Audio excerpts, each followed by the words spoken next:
TD, Tutty, taking it to the house. Reservations for 6. Whatever you call a touchdown, one thing's for sure. Touchdowns matter more at DraftKings Sportsbook, an official sports betting partner of the NFL. On the ground, in the air, from the special teams or the defense, we don't care how you score them. We want to bet on touchdowns. And at DraftKings Sportsbook is the #1 place to bet touchdowns. Ready to place your first NFL bet? Try something as simple as betting on a player to score a touchdown. Go to DraftKings Sportsbook app and make your bet today. Ready to do your touchdown dance of your own? New DraftKings customers can bet $5 and get $250 instantly in bonus bets and get 1 month free of NFL Plus Premium. Download the DraftKings Sports app. Use code Shannon. That's code Shannon for new customers to get $250 in bonus bets when you bet just $5 and get 1 month free of NFL Plus Premium. Only on DraftKings. The crown is yours.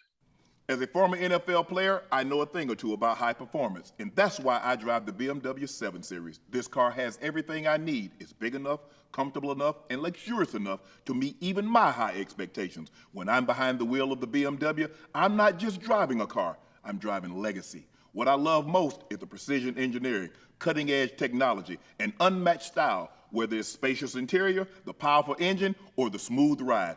BMW makes sure every detail is on point. I trust BMW to deliver the ultimate driving experience, and I know you will too. So why wait? Head over to BMWUSA.com. Check out models like the sporty X3, the all-electric i4. Build your dream car today and join me in experiencing luxury and performance that only the ultimate driving machine can offer. For joining us for another episode of Nightcap. I am your favorite Unc, Shannon Sharpe. This is college football edition, upset style Saturday, Ocho. That guy at the bottom of your screen is my co-host. He's, let's see, Chad. No, he's from Liberty City. He's a Bingo Ring of Fame honoree. He's a Pro Bowler. He's an All-Pro. Chad Ochocinco Johnson, but everybody just calls him Ocho. Guys, please make sure you hit that subscribe button. Please make sure you hit that like button. And guys, do us one more favor. Go subscribe to the Nightcap podcast feed wherever you get your podcast from. Remember, every subscriber counts. Every subscriber matters. We thank you for helping us matter because it was on your backs, your support, your viewing eyes, your listening ears that helped us get to where we are. So thank you very much again from Unc and Ocho and everybody here at Nightcap. Go check out Shea by LaPortier. We're about to be in 14 to 16 states by the end of the year. If we're currently not in a state or a city near you, you can order it. We have it in stock, and we can ship it right to your door. Please go follow my media company's page on all platforms. That's Shay Media, and my clothing company, 84, with 84 being spelled out. Unc and Ocho tees are back in stock. If you ordered merch, again, if you ordered merch in the last 3 weeks, it began shipping out last week. Ashley told me that some of you guys have gotten your confirmation that your order has been shipped. Thank you for your patience. But again, the Unc and Ocho tees are back in stock. And if you ordered merch within the last 3 weeks, it's begun shipping out last week. So hopefully you got your confirmations about your order has been shipped, and you should be receiving it very, very shortly. Hey, guys, please go vote for us on Signal Awards. Nightcap is nominated Best Live Podcast Recording. We have a narrow lead over the Kelsey brothers, New Heights. We're 41%, they're 38%. And the best co-host team, we're currently in 4th place. I know y'all going to get us up there to the #1 spot. Voting is open through October 17th. Similarly, the Webbies, you have to create an account with a verified email. Ash tested it through our account, and her vote did not count until she verified her email. So that's what you're going to have to do. Create an account with a verified email. Club Shay Shay is nominated for Popular Culture and Variety Show, Best Athlete Shaping Culture Show, and Best Individual Episode, Best Guest, Cat Williams. So, guys, thank you for your support. We greatly, greatly appreciate it. For the Nightcap support, I thank you. And Club Shay Shay, we thank you for your support at Club Shay Shay. Ocho, as I said earlier at the top, this was upset Saturday.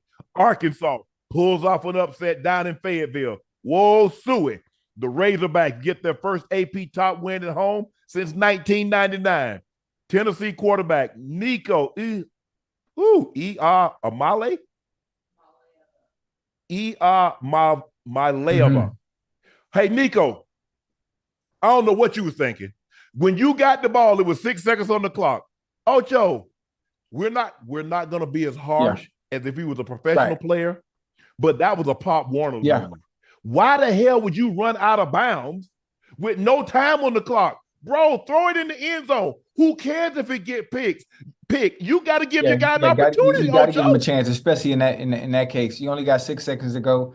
I think he didn't want to throw a pick, not knowing that you got to throw that up there. You got to give somebody a chance to make a play, especially at the end of the game, and there's no time left on the clock. Ocho, guess what else he hadn't thrown? A touchdown. So he was just as likely to throw a touchdown as he was an interception, considering he hadn't thrown either one.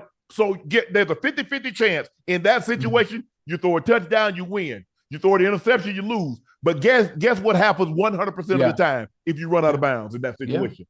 You lose. Can't do that. You can't do that.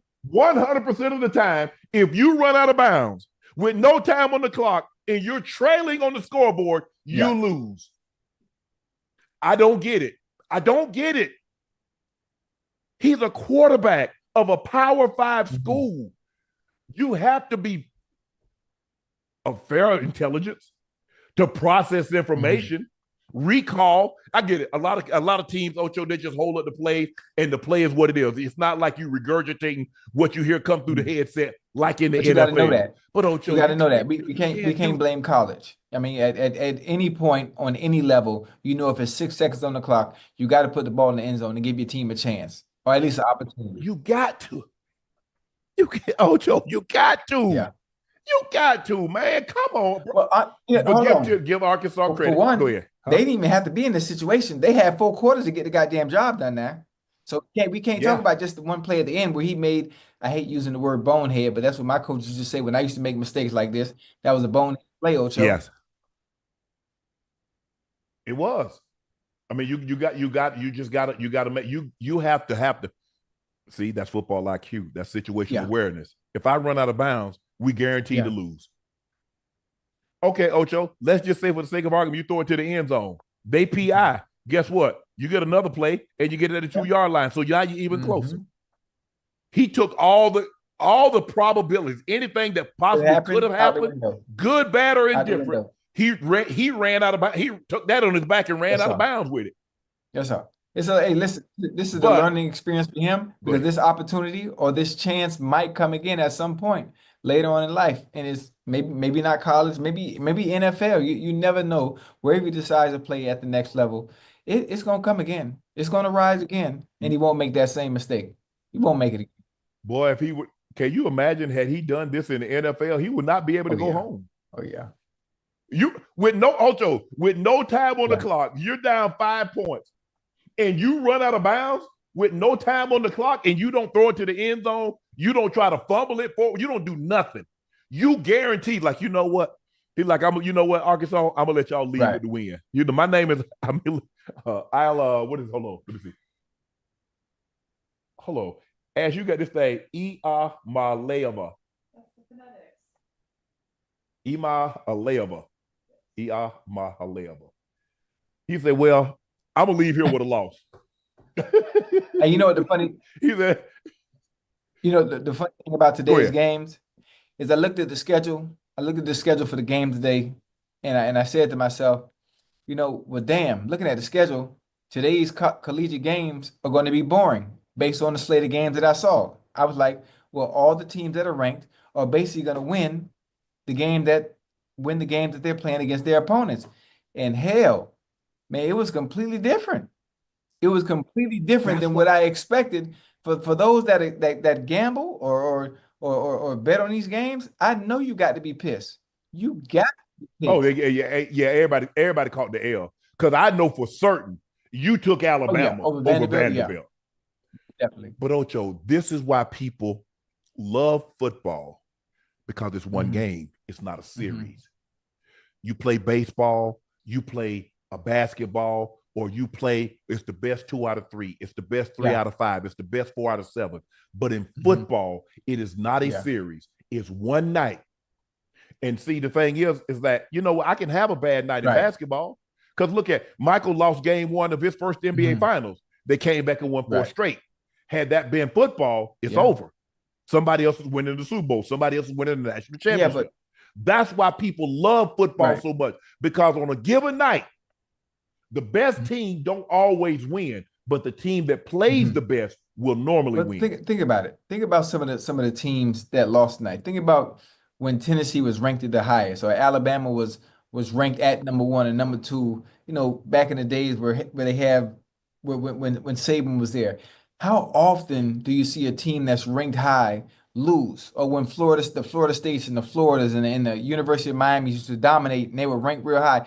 Like, the chance of them losing a game like this, the teams that are unranked, that's slim to none, huh? You got to understand now, this is a conference. Vanderbilt plays in the conference with Alabama.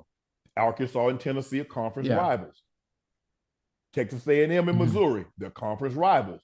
Now, Washington and Michigan. I don't think, is Washington in the Big Ten? Or is it just UCLA and USC? Washington didn't make the trip, did they?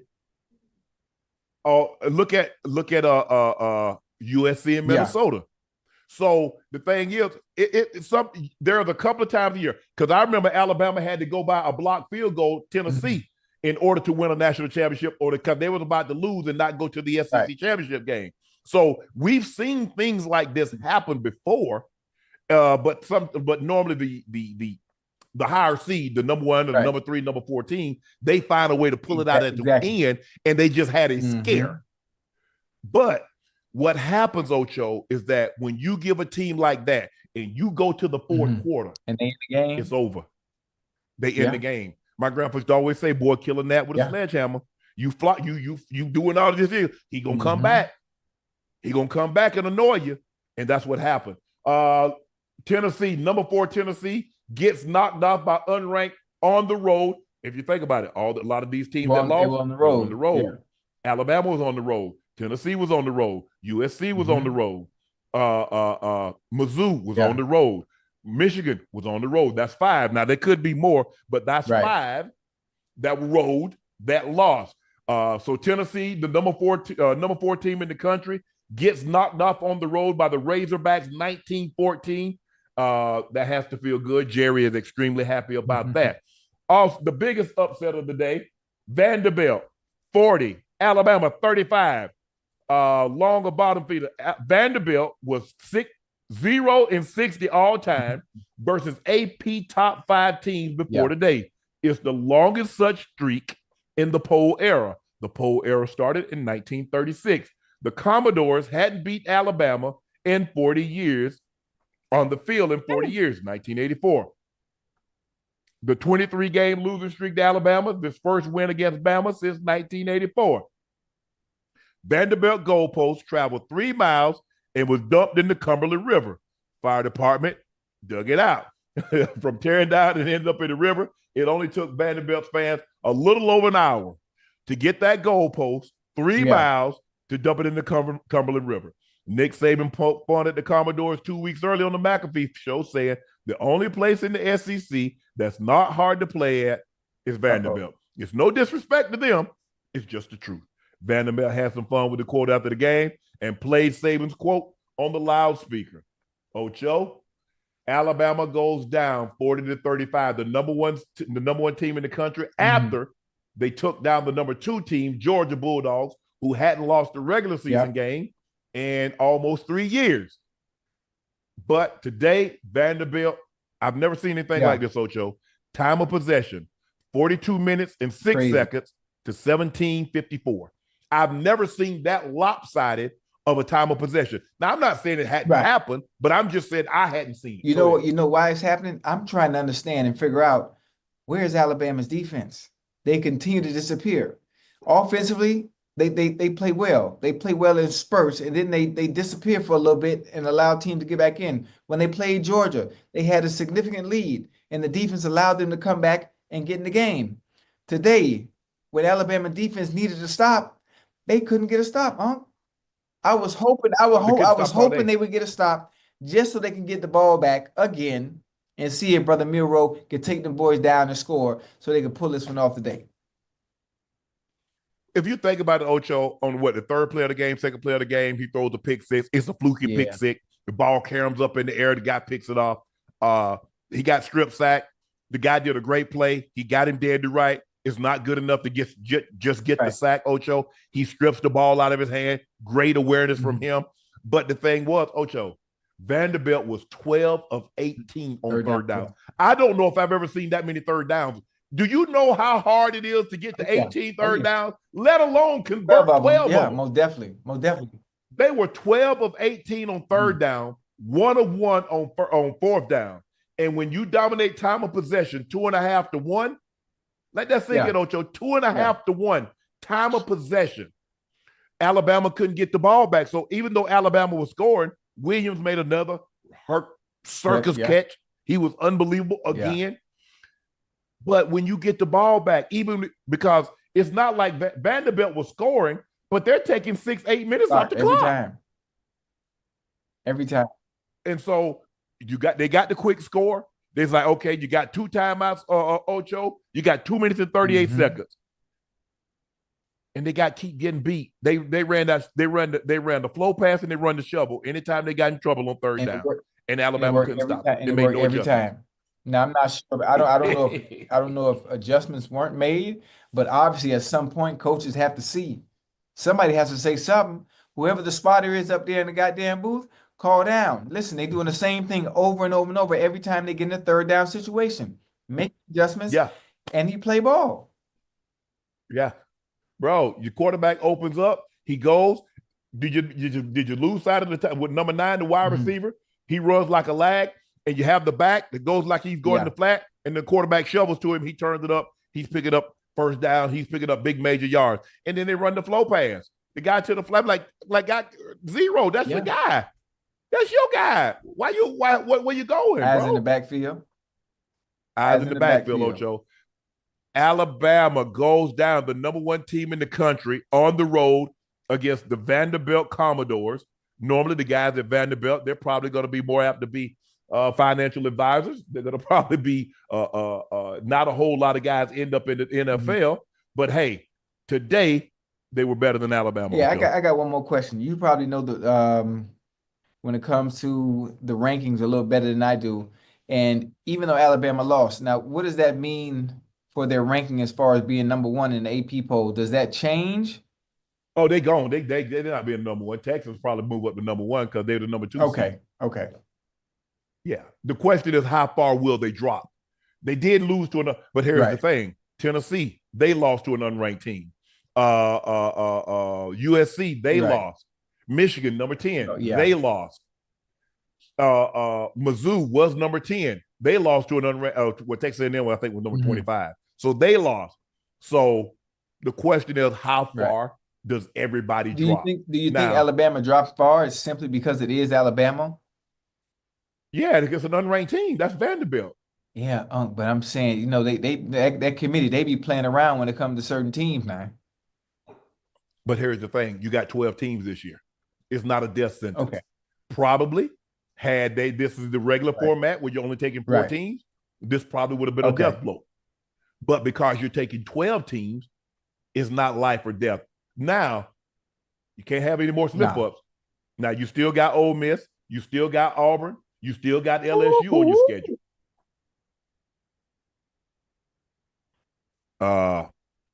So Alabama, Vanderbilt, 26 first downs. Alabama, 17. Alabama was 3 of 7 on third down. Vanderbilt was 12 of 18. That'll get you beat. Both quarterbacks threw it well, 18 of 24. For Jalen Milroe, over 300 yards, 310 yards passing. Vanderbilt was 12 of 18, 252 yards passing. So, but the difference was Vanderbilt had 54 carries for 186 yards. When you run the ball 54 times, you're going to dominate every time because clock is going to tick. Yep, it's so funny. I think today, as far as ranked teams are concerned, today was the day of upsets. Not only did Alabama, Michigan, USC, and Tennessee lose, obviously Alabama as well. I mean, the game is going on right now, and Cal is beating number 8 ranked 21-10. Like I don't, and it can't be because everybody's playing away. I mean, I understand home field advantage, but not by that much. It's different, Ocho. It's different. You got to deal with college kids. A lot of times, the lights get bright. They're not used to being in that environment. And look, Alabama came off. That's an emotional win last week, Ocho. You take down the Georgia Bulldogs, who hadn't lost in almost 3 years a regular season game. You take them down. You go in to play Vanderbilt. Vanderbilt is the doormat. Hey, Vanderbilt's everybody's homecoming. I no disrespect, but people put Vanderbilt on their schedule for homecoming because our alumni is coming back. We want to get the students excited. We want the alumni to see us kick somebody's ass. That's who you schedule. You schedule Vanderbilt. But they got that pick six. They got it early, and it's like, hold on, wait a minute. They started running the football. They set the tone. Listen, a play like that, it make you believe. It make you believe. Like, hold on, we can play with these fellas. Hold on, we can play with these boys. And that's exactly what happened. The one thing Alabama prides itself on, Ocho, being able to stop the run. Nick Saban plays a 34. That defense was a 34 defense. They had them big hogs up there, the outside linebackers. Stop the run. The thing that's always given him problem because he's done a great job of stopping the run was mobile quarterbacks. You look at who's beating Coach Saban. Go back and take a look. Cam Newton, Johnny Manziel, Deshaun Watson. What do all those guys have in common? Legs. Legs. If you have a little mobility, Trevor Lawrence, Cordell Jones, those are the type of guys. Johnny Football, Johnny Manziel. Look at those are the guys that normally give Coach Saban defense trouble because Coach Saban does a great job. I mean, you got to go back. The only time I can think of somebody just ran the ball down their throat were Ohio State in the college football playoff when Zeke went for like 225, 240. That was the only time that I can remember off the top of my head. Now, mobile quarterbacks give him problems because they're elusive and you drop in coverage and you guys run past them and they jump out the window and they get take off down the field. But today, Vanderbilt just lined up and just ran the football and had great success running the football, which you don't normally see against Alabama. Because Alabama has a lot of guys on the defensive line and linebackers and even corners and safeties that's going to play on Sundays. You go to Alabama, you want to play on Sundays, Ocho. Let's not sugarcoat it. So, I mean, with a loss like today, I mean, what do you think the problem is? It can be coaching because if you have a team full of 4- and 5-star players, a game shouldn't look like that, especially when you got those hogs up there in the trenches. I mean, you couldn't stop the run. Hell, they couldn't stop the pass. Yeah. So do they have that many players that are good enough to go to the NFL or will be going to the draft this year? Well, that's the thing about college football, Ocho, is that it's easy for those guys to lose focus. You got to realize now you're dealing with 18, 19, 20-year-olds. Lose focus? Yes. Let me ask you a question. When you're 18, 19-year-old, did you have the same focus you had as 26? No, absolutely not. It's a simple yes or no. Exactly. Yeah, but I'm talking about on that field, you locked in no matter what, though. They're kids, Ocho. That's why I didn't beat the kid up from Alabama. He's a kid. He's 18, 19, 20 maybe. Huh? How old is he? Yeah, Tennessee. Yeah, I'm saying, what did I say? Oh, that's why I didn't beat him up. It's a kid. Yeah, I mean, that's a horrible mistake. That's a horrible lapse in judgment. But if that had been an NFL player? Oh, but an NFL player will understand situational awareness, especially in that. And that's going to come into your goddamn headset. Listen, you got to give us a chance. That's the first thing they're going to go through that headset. You got to give us a chance. If nothing there, you got to throw it up. Ocho, we've seen guys run out of the end zone. That's NFL quarterbacks. Dan? We've seen guys make we've seen quarterbacks make bonehead plays, like have a guy and throw the ball out of the end zone. Like, bro, where are you throwing the ball? Why would you throw the ball? But as an 18, 19-year-old, yes, that's the hardest thing is to keep the guys focused because they have the attention span of an 18, 19-year-old is not that of a 25, 27-year-old.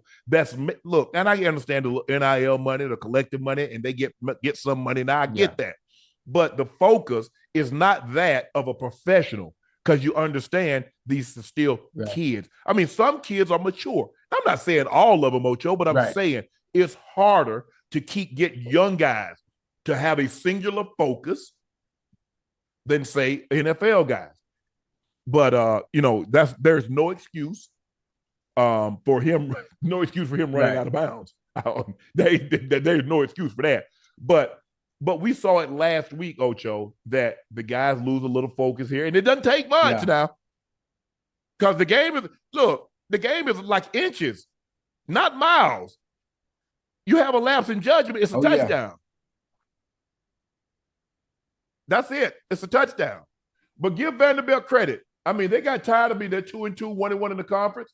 I'm sure they get tired of hearing we're the weak link. I mean, y'all just collecting checks. Y'all get y'all $45, $50 million that the SEC dole out after everything that's happened. Y'all happy with that? Y'all got a big old endowment, but y'all ain't really trying to win no football games. First of all, it's so damn hard to get into there. I mean, I ain't going. Man, look, I'm not finna spend all my time studying. I'm majoring in eligibility, which means I'm trying to stay on the field to get to the next level. Right. Y'all not finna have me in study hall 5, 6, 7, 8, 10 hours a week. Oh, hell no. In the library writing, doing projects. Oh, no. So I majored in football. That's my major. And it's the process, if I got to get a degree in political science or history or criminal justice, okay. Well, listen, but we on the same page. We on the same page. Yeah. Now, my brother, he was there to go into summer school, got 2 degrees. Nah. The only degree I was trying to get was like a suntan. It was 105 in Savannah. That was the only degrees, 105 degrees. I was like, I'm here now. I might as well, go to class and get my schoolwork. Like my granny said, get your lesson, son. Get your lesson. You down there, son. Get your lesson. Might as well, Ocho. I was down there then. But Vanderbilt pulls off one of the biggest upsets in the last decade, at least. Taking down number 1 Alabama, 40-35. They dominate time of possession, 42 minutes and 8 seconds to 17 minutes and 52 seconds. Give Vanderbilt credit. They won. They deserve to win. They outplayed them today. Texas A&M at home upsets Mizzou 41-10. Texas A&M cornerback will lead the third. He's nicknamed the Blanket. He sent this blanket and a note to the Missouri wide receiver Theo. I like it. Theo Weiss Jr. ahead of the game. A warm welcome to College Station. I like it. He's like, get used to this blanket. It will be real tomorrow. Will the blanket? Wow. Hey, listen. Sit home, boy. Weiss pulled up wearing the blanket that would have held him to 0 catches in the first half. Will Blanket Lee tweeted after the game, it wasn't me. Le'Veon Moss ran for 138 yards with 3 touchdowns, a career-high 138 yards as Texas A&M handed Missouri its first loss with a 41-10 victory. A&M was up 24-0 at the half and padded the lead when Moss went 75 yards or a touchdown on the first play of the third quarter. Coach Drinkowitz said he was embarrassed by his team's performance. What was Mizzou ranked? We weren't competitive, and that's not Mizzou football. He said. What was Mizzou ranked? Mizzou was ranked as what? Number 10. Woo!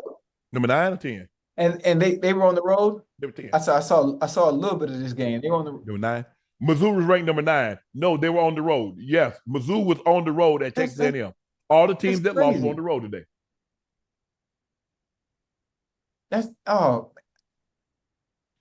I like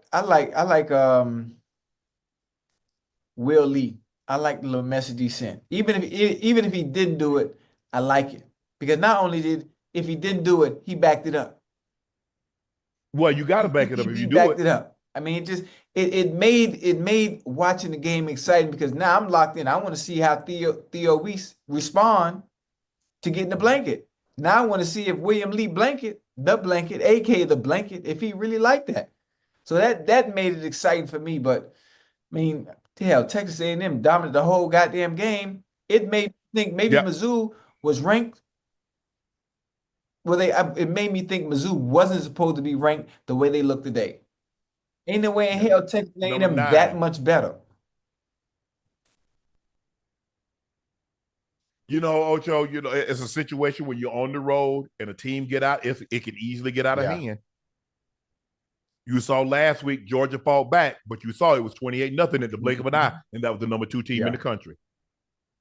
So you have to be careful when you're on the road. Crowd gets into it. You you fall down 7-0. You come out, you go 3 and out. Next thing you know, you're down 14-0, and all of a sudden you got the crowd into the game. Now it's harder for you to hear. Guys hadn't been in that situation before. And before you know it, the game gets out of hand, 24-0. And that crowd is rocking in the house that Johnny built, and it's over. It was over. The score was at the end of the third quarter. The score was 34-7. Yeah.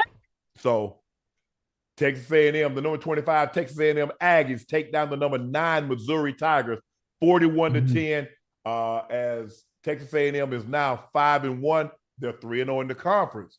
Missouri 4-1, 1-1 in the conference. Minnesota upsets the number 11 Trojans, 24-17, the men of Troy.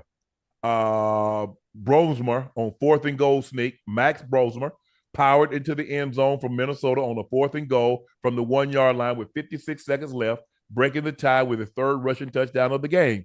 With the Trojans 3-2, 1-2 in the Big Ten, out of timeouts, Miller Moss moved them within striking range before a heave from the 28th into double coverage was picked off into the end zone. USC hosts Penn State next Saturday. The Trojans and the Nittany Lions last met in the Rose Bowl in January 2nd, 2017. Yeah, shit. Oh, yeah, that's when Saquon went crazy, but I think they ended up losing. Yeah, USC That should won. be a good game. Because that's when Sam was that Sam Darnold that had that Fields Day? Yeah, it had to be.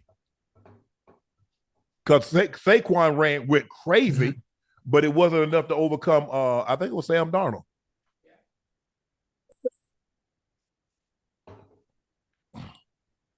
Yeah, Lee, SC. 24-17, unranked Minnesota. Okay, Ocho, that's twice. Unranked teams beat ranked teams at home. Boom. Wait, I mean, USC wasn't that. I mean, I hate saying it like that. USC wasn't that good to begin with, man. They're number 11 in the country. Yeah, but they not, man. They don't remind me of the USC of old, man. Well, the USC of old, you got to go back 20 years to talk about Reggie Bush. You talking about them? Yeah, I'm talking about. And listen, they always got some gangster receivers too, huh? USC always has some. They still got a few. They still got some good receivers. I said gangster. Every receiver is good. I'm talking about like, okay, I got it. When was the last? Okay, when was the last? So and so is playing. I mean, you take Drake London out of the mix. You got to go way, way back to USC having gangster receivers. Hold on now. Juju Smith, Mike Williams. You do realize how long that's been? Hold on, I'm trying to think. Who else? They done had some dogs come through there now. Yes, they've had some very good receivers come through there. Lynn Swan, yes. Oh, come on, now you don't went way. Keyshawn, you don't went way back now. What's that? I'm talking about a little bit more recent now. A little bit more recent. Drake London. Yeah. Drake was nice. You know that was I called it that must see TV. It's just not the same. That the appeal, the excitement when certain teams are playing because there's really nobody watch. Hell, when Ohio State play, goddamn, I want to see Jeremiah Smith. With Alabama playing, hell, I want to see Ryan Williams.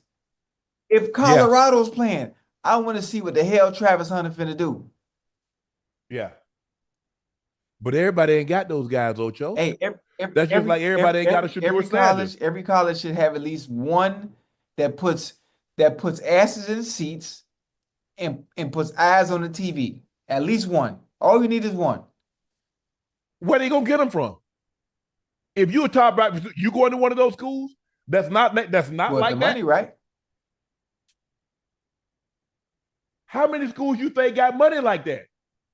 Oh, they got it now. You heard me? They got it now. Oh, they got it now. But them schools not paying it. So you think Boise State go out there and drop $1 million, $1.5 million on a wide receiver? No. Yeah. Let me ask you a question. If Travis Hunter, if Deion is not at Colorado, Travis Hunter going to Colorado?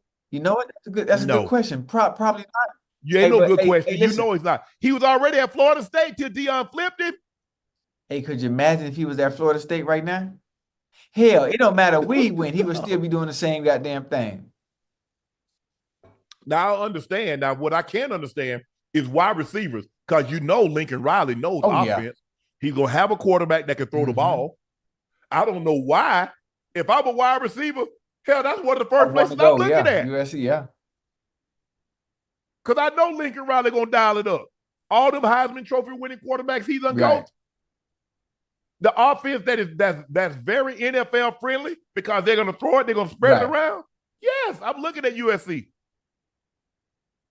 And the big Hollywood execs, hell, they got money at USC. Hell, they flipped Jordan Addison. I forgot about Jordan Addison. He won the Biletnikoff Award at Pitt. And next year he was nice. And shit, hell, he's still nice. Matter of fact, we get to see him and we get to see Jordan Addison play in about what? 6 more hours? Yeah. I'm ready for that. But the Golden Gophers of Minnesota take down the number 11 Men of Troy, 24-17. A late touchdown run seals the deal as Minnesota, 24, unranked, number 11 USC, the Trojans, 17. The Huskies beat the number 10 Michigan Wolverines on Saturday night in a rematch of last season's college football playoff championship game. Will Rogers threw for 271 yards and a pair of first-half touchdowns. Jonah Coleman, 1-yard TD run with 6:22 left, gave Washington the lead. The loss snapped Michigan's 24-game Big Ten regular season win streak. Hey, Michigan got to stop running that ball, man. They need to put the ball in the air.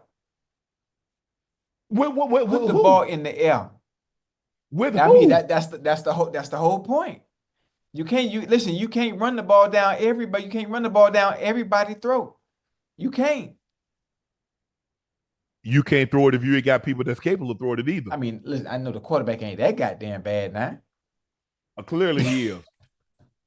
Because clearly he is. Because the coach, see, and that's what I tell people, Ocho, you got to realize players and coaches see these players every day in practice. We know what they can and can't do. Yeah. Bad play here. What? They better not play him. You're right. 10 of 18, Ocho. 10 of 18, 98 yards. 3 of 7, 15 yards. They threw the ball for 113 yards. 10 of 18? They were 13 of 25. So they were slightly above. So what's that, 52, 53%? In college for 113 yards. Oh. And you talk about throwing. Listen, you're not going. Who throwing it and who catching it? You're not going to win many games like that. You're not going to win many games. That's how they won games last year. They ran everybody out the stadium. Oh, no, I'm saying if you don't, they don't have what they had last year, though. They don't. No, absolutely not. A lot of those guys playing on Sundays. They playing on Sundays right now. But they don't have right now, Ocho, they don't have the quarterback that they have confidence in that consistently drop back and throw the football. And I'm not saying, because that's why you have 30. I mean, if you think about it, that's 62 plays, and they ran the ball 37 times. Oh, that's crazy. I mean, they got 4.5 yards a carry, which isn't bad. They're trying to shorten the game. We don't want to. They're telling their quarterback, we don't need you to win the game. We just don't need you to lose it. No. So we're going to put you in the most favorable situations we possibly can. We wanted to be, if we throw the football, we wanted to be third and short. We want to play at, we want to boot. We want to get you on edges. So we cut down half the field, Ocho. You know, a lot of times when you could run the boot, you cut down half the field. You're not worried about the backside. I want the quarterback to just focus from the hash to the sideline. But unranked Washington at home takes down the number 10 Wolverines of Michigan. Damn. Did they pay coach yet? Did they pay the coach yet at Michigan? Nah. Well, what? They in week 6, ain't it? Or they in week 7? Yep. Week 6. Man, you better cut my check, man. You got me going through this. Okay, Ocho. Ashton Jeanty goes off for 186 yards and 3 touchdowns on 13 first-half carries in Boise State's victory over Utah State. Jeanty became only the 8th FBS running back since 1996 to eclipse 1,000 yards rushing in his first That's 5 crazy, games, man. a list that includes Ricky Williams and Leonard Fournette. He already has 1,000 yards rushing through 5 games, and he doesn't even have 100 carries. For context, Barry needed 130 carries to gain 1,000 yards in his record-setting season, in which he finished with 2,628 yards. But here's the thing, Ocho. Barry had 225 yards and 5 touchdowns in a bowl game that didn't count. So he'd have been over 2,800 yards and 40-plus touchdowns in 13 games. Yeah. I mean, Barry's a different case. Barry's special. Yeah. Barry, but this young man here, after watching him tonight, Ocho, this dude here, man, he's nice. real. He's nice. How tall is he, You think? He looked like he remind me of Darren Sproles, a little like a bigger Darren Sproles. He looks short. Ocho, I was about to say he looked like he like 5'8", 5'9". Yeah, I know I wasn't tripping. But no. He's not. He's not a 4. He compact now. He put together now. He is. He like you think he a 4'3" guy or no? He look fast, man, because he break it out. He at least 4'4", Ocho. Okay. So he gonna play on Sundays putting up numbers like that, huh? He gonna play on Sundays putting up numbers like that? Oh, yeah, for sure. Right now, he done vaulted to the lead in the Heisman race. Okay, yeah. You're right. Jeanty now has 90 carries, 1,004 yards with 15 touchdowns. No, that's in 5 games. You know what? Will they try to use him not playing against elite competition to get against him? Because you know the scouts are good. They good for doing that. They good for doing that. Would you be able to do this at any other school? I don't give a damn who he playing against. He could be playing against Gallaudet. He rushed for 2,800 yards. They better get that man that Heisman. I don't give a damn who he playing against. Do y'all understand how much 20? Ocho, this dude is on pace to average 10 yards a carry. Yeah. 10. He has 1,000 yards in 5 games on 90 carries. Yeah, I know how those scouts are. Hell, I'd have let him play. I was like, look here, son. I'm gonna give you 2 series in the third quarter. I'm gonna try to let him get 300. Because I know there are going to be some games that possibly Ocho, he don't have rush games like this. Now, everybody ain't going to be Barry because Barry was rushing for 300 against Oklahoma. He's rushing for 285 against Nebraska. Barry was a different animal though. But this kid here, I mean, watching him tonight, I said, let me see what he really got going on. He's nice. Yeah. Hey, do you know when they will play better competition?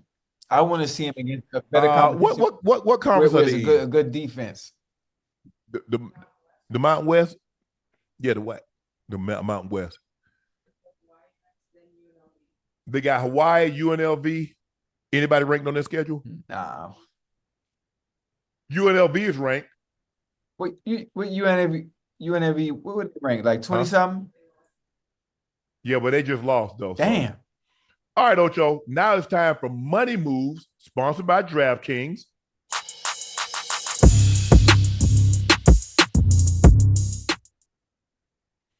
Jeanty now has the best odds to win the Heisman. Jeanty, plus 225. Travis Hunter, plus 320. Cam Ward, plus 900. Jalen Milroe, plus 1,000. Well, I mean, hold on now. Wait a minute. Let's wait a minute. Jalen Milroe, do things change now that they've lost? They just factor that in. That's updated. They just factor that in, don't you? Okay. And I'm sure Travis Hunter's case for Heisman will continue to rise, especially when he has a great showing against K-State coming up this weekend. Yeah. Okay. But here's the thing, though, Ocho. You just said, what about the competition? Now, what happens when Jeanty rushed for 300 yards? What is his stock going to do? The dude had 186 on 13 carries, Ocho. and didn't play a snap in the second half. Oh, hey, why do coaches do that? Why not let him obliterate the record? Yeah, because they're gonna say, well, we don't want to get him hurt. Because Ocho, they was up like 40, 49 to like 10 at the half. You get him nicked in a game, they're like, why you got him in the game? Okay, Ocho, know what's coming. I got you. It makes sense. But shit, Cam Ward got to pick it up, man, in the second half now. You got to pick it up. I mean, look, it's happened to me because it happened to me, Ocho, my senior year in college. We get like, I remember the first game of the season, I had like 5 catches, a $150, and 2 touchdowns. So I'm thinking to myself, I'm going for 3. Coach told me leave my pads in the locker room. I know you were mad. What? Ocho, I said, Coach, I can get 3. He said, son, you're going to play on Sundays. Right. If something happened to you, I'd never forgive myself. Hey, that's one thing. Coach, hey, man, we ain't Ocho, I ain't trying to hear that. We ain't trying to hear that. Sometimes your coach got to save you from yourself, though. He does.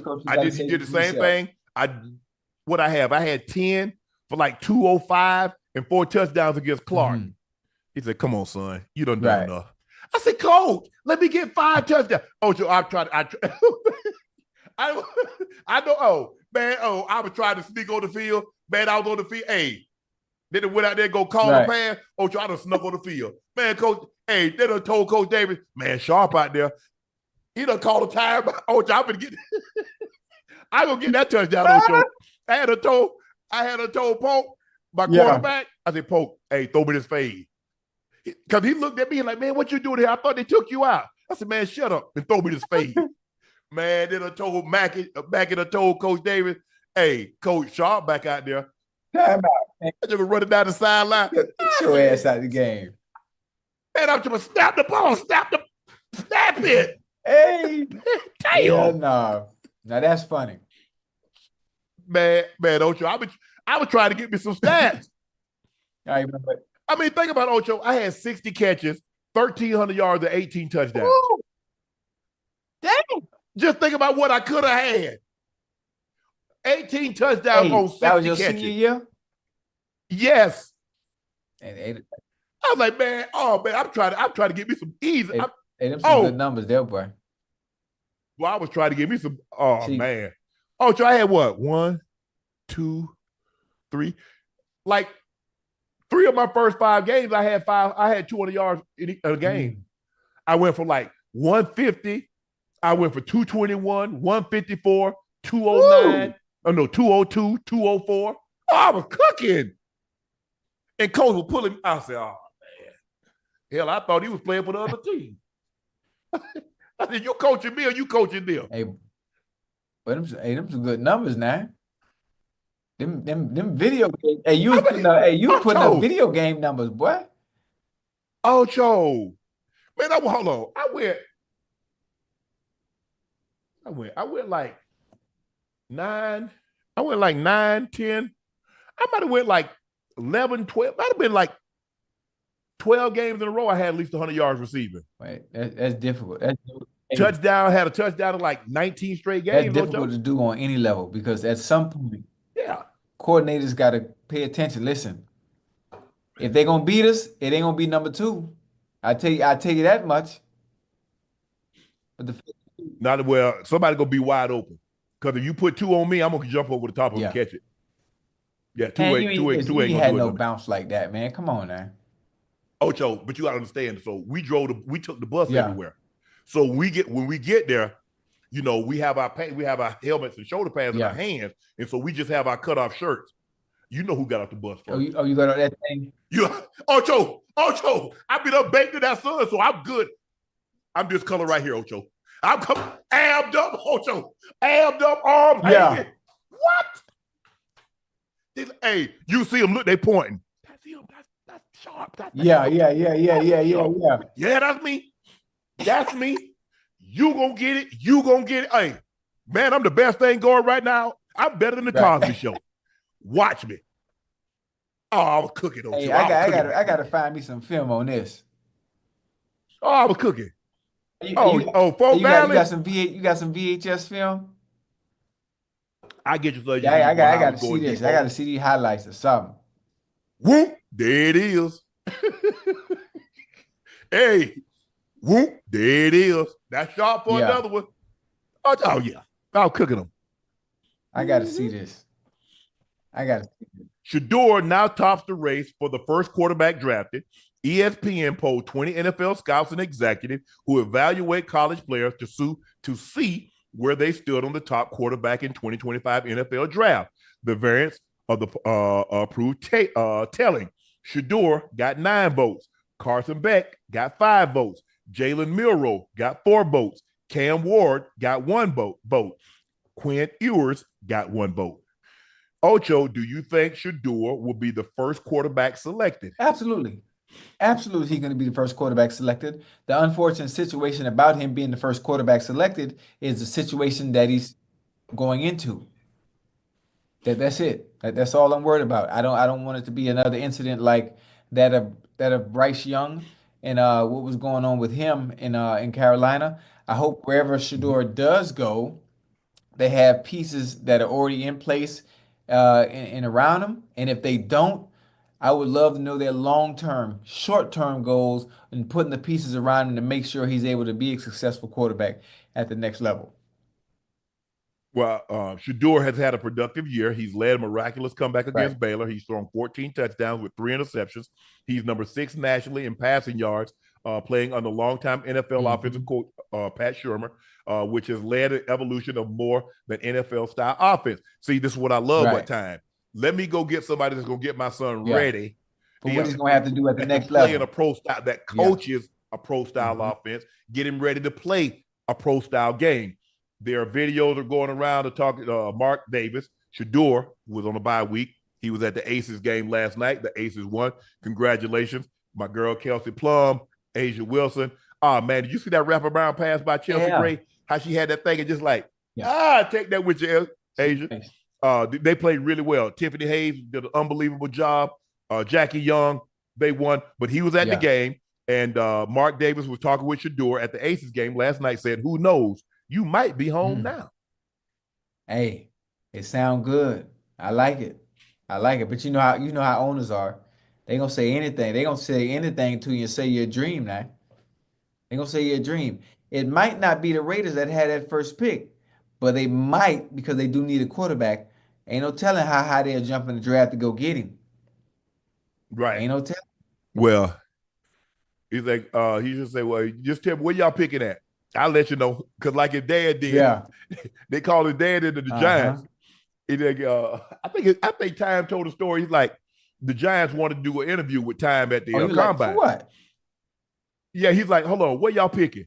Like, we picking I 13. ain't He gonna said, be I ain't there. gonna be there. Man, Time stupid, man. It got up and Hey, that's walked a good out. one. That is a good one. Man, like I said, man, people don't realize how special Time was. I know y'all watch him. I mean, you see some highlights Hey, of him, and you hear him talk. that don't do you no justice. It don't do him no justice. No, footage don't, because you need to see the speed. You need to see, because I think a lot of times, Ocho, because the Mhm. brashness, it superseded his Right. talent, if you could imagine that. And he was talented beyond talented. But boy, that joker there, man. Real deal. Mm. Packers Romeo Dobbs was suspended 1 game for conduct detrimental Man, to the team. The Packers made the announcement shortly before they departed for Sunday's game at the Rams. The suspension came after Dobbs missed 2 days of practice and meetings. The team initially explained the absence as for personal reasons, but Sports Illustrated reported that Dobbs was upset about his opportunities in the passing game. Packers GM Brian Gutekunst. Unfortunately, we had to make a difficult decision to suspend Romeo for this week's game. His decisions and actions during the week negatively impacted the team and required us to take this action. While we are certainly disappointed, we are confident that we'll be able to move forward in a positive manner. Romeo is a valuable member of our team, and we look forward to welcoming him back next week. Dobbs ranks second on the team with 20 catches, 169 yards, but has yet to score a touchdown in 4 games. In Love's return, Packers threw Dobbs 54. Threw the ball 54 times. 8 of those were targeted to Dobbs, who caught 4 for 39 yards. Only one wide receiver, Dontavion Wicks, with 13 targets, was thrown the ball more than Dobbs. Ocho, yes, sir. You mean to tell me guys really miss practice? Guys get upset that I ain't getting no targets, I ain't getting no balls, I ain't getting no touchdown.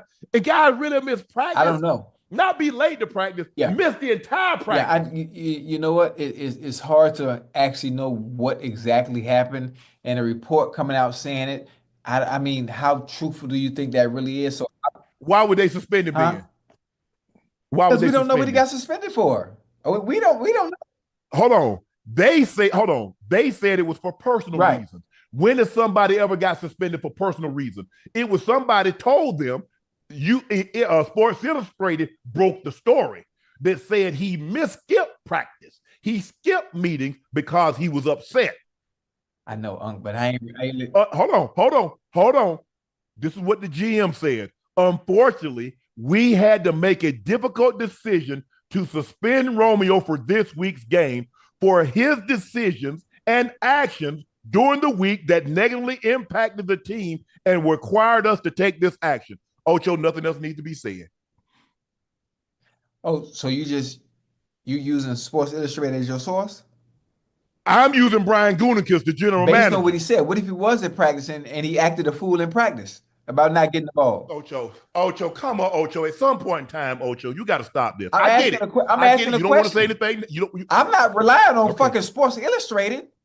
I'm relying on Brian Gutekunst. I heard what you said. The general manager. Maybe he acted a fool in practice and they had to suspend him for his conduct because he's not getting the ball. Okay. Acting a fool in practice. I ain't getting the ball. You know how you act a fool? You know what? You can't be doing that while you're here. You got to go. Hold on. Now, you just told me last week when these reporters get stuff about Devontae, it's coming from somewhere. Now, all of a sudden, it's not coming from anywhere. They made it up. That's not what you said. Sports Illustrated? I'm not paying them as no source. You said when reporters say things, they're getting it from somewhere. Now they report this. It came out of thin air. And now Brian Gutekunst, the general manager, said, we had to make a difficult decision to suspend Romeo for this week's game. His decisions and his actions this week negatively impacted the team and required us to take this action. And I guarantee the action you talk about, it happened at practice. I guarantee you that. I guarantee you didn't. How much you want to bet? I tell you what I do. If he didn't miss practice, you give me your salary. My who? If he didn't miss practice, bet your salary. Which salary? Which job? Bet your salary. Job? Whichever one you want to pick, whatever show that you appear on, bet it. Okay, bet. No. Ain't no bullshit now. I'm real. I'm talking real. Bet it. Bet $1,000. No, I don't want no $1,000 fucking dollar. What I would do with $1,000? I bet 500. I bet 500,000. Who? I'll bet you $500,000. Why we can't bet 1,000? I don't want no 1,000. What the hell I'm gonna do with $1,000? What you gonna do with 500,000? Hell, I go upstairs right now and pull that out. What the hell I'm gonna do with that? I can pull it out too. What you saying? Bet 500. I don't even gamble. You ain't got to gamble because you said it didn't happen like that, so that's not a gamble. I said, what if it didn't? I said I wouldn't rely on Sports Illustrated for nothing. 500 then. Ocho, just think about it. You can be 500K just like that in the blink of an eye. I don't care nothing about no money. I'm trying to figure out why you so happy about what Sports Illustrated said. I'm talking about what Brian Gutekunst did. And I said it's probably because of what he did at practice. Bet 500K then. Why we betting money? I tell you what I do. No. I tell you what I do. I'll put up $1 million to your 500,000. No. Chad, y'all see it now? Now he just done. Hey. Ocho, I'm gonna cover you. Hold on. I'm gonna put up $1 million to your 500K. Listen to me. Hey, Romeo Dobbs is in his second year, right? I don't know what year. He's in his second year. I mean, he's in his second year, right? Ask Ash in his second year. What year is he in? Second or third?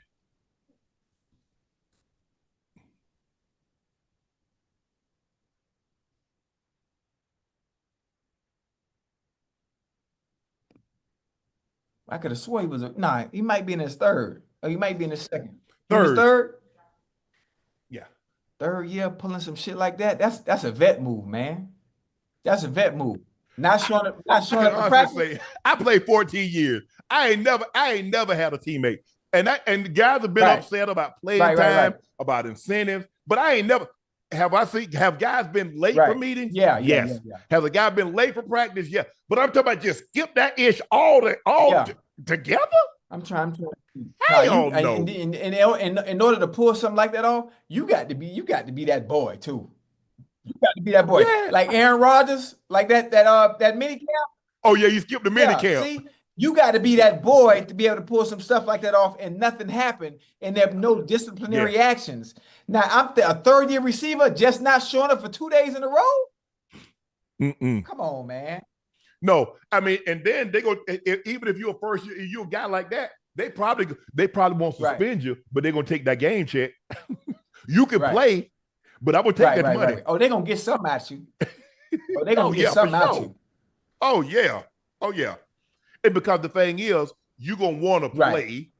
I mean, because you don't want people to know to give that negative light that you missed practice, you was out and you were moping. So you don't want to give that look, Ocho, because you don't want that out there. And that's the thing with these young guys, bro. You don't want that out there. You don't want the malcontent because it's hard to shake that. Once you get that label, Ocho, it's hard to shake it. I mean, you got to be on your best behavior for years and years because you have another slip up, they're going to say, see, you remember? Hey, I was like, bro, one thing about him. I still can't believe it. One thing about him now, when they put that ball in his hands, oh boy, he go to work. Ocho, bro, you your third year. You do it like you Jerry, like you Randy.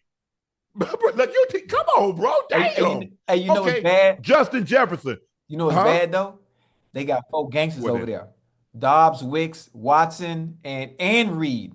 All them boys like that. Yes. All of them like that. Yes. But that's the Ocho. If let's just say he Jefferson, or he Tyreek, he CD, he Chase, he's one of these top 5, top 7 receivers. They wouldn't do that, but I could see like, hey man, y'all messing with my money. I'm in a contract year, y'all bull jiving. Okay, I'm gonna be late. You know what? I'm gonna hold in. I'm gonna come to practice, but I ain't gonna practice. Okay, I'm gonna be late for meeting. I'm gonna be asleep. I ain't gonna be paying no attention, yada, yada, yada. But bro, in your third year, with no first team all-pro, with no Pro Bowls, hell nah, you can't do that, you see what you just said? You see what you just said? With no all-pros, with no Pro Bowls, you know how you get them? With the goddamn ball in your hands. Ocho, but when you got 5 dogs over there, hey, they threw him the second most targets in the game. He gonna be all right, though. He gonna be all right.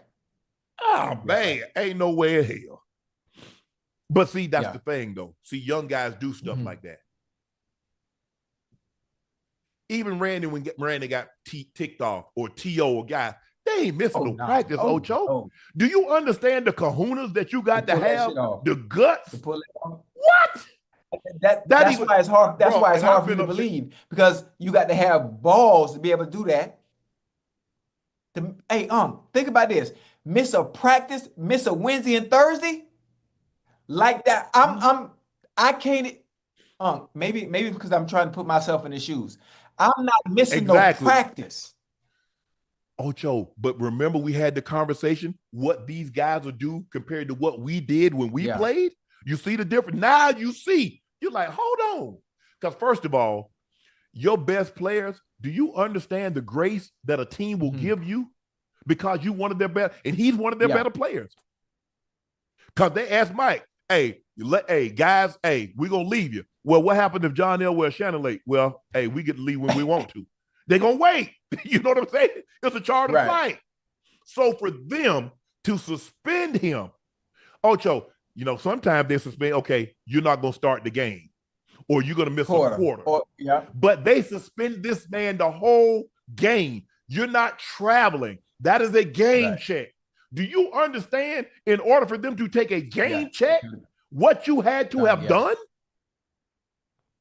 Man, please, this dude crazy. I ain't giving no money. Ocho, Now, there's going to be a time that, man, I wish I could have had that little 50, 60,000. I don't know what he's making. I'm just saying, chat. I ain't getting no money. I ain't getting, no, you're not going to get no game check. And somebody do a game, somebody do making $2 million, $3 million a game. Now, he was a high round draft pick. Wasn't he a third or fourth round pick? Yeah, 55,000. That's a lot of money when you only making 55,000 a game. Yeah. Man, please. Oh no. Hey, you got to talk. Hey, he must be thought he was Allen Iverson. Practice, not a game. Practice. Oh no. Superstar. But superstars would never do that. Not in football. Not in football because your money ain't guaranteed. Basketball, yeah.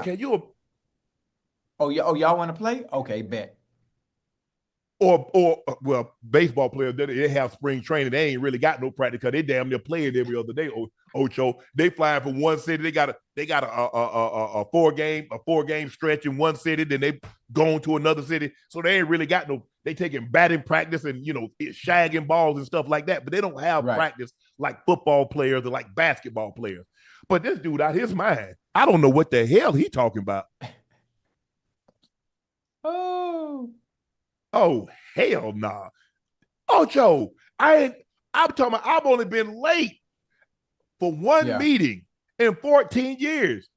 No, I've been late for 2, but one of them wasn't my fault. Riding with Ocho. Ain't have no vehicle. So you got on me about being late, and here you go. You had instances where you was late and it wasn't your fault, and I was late and it wasn't my fault either, but I was unprofessional. No, Ocho, let me tell you what happened. I ain't have no vehicle. The guy that I was riding with had a vehicle. I'm waiting on him because we gotta be there at 4:00. So I call him. I'm on my way. I'm got to go do something. Okay, cool, no problem.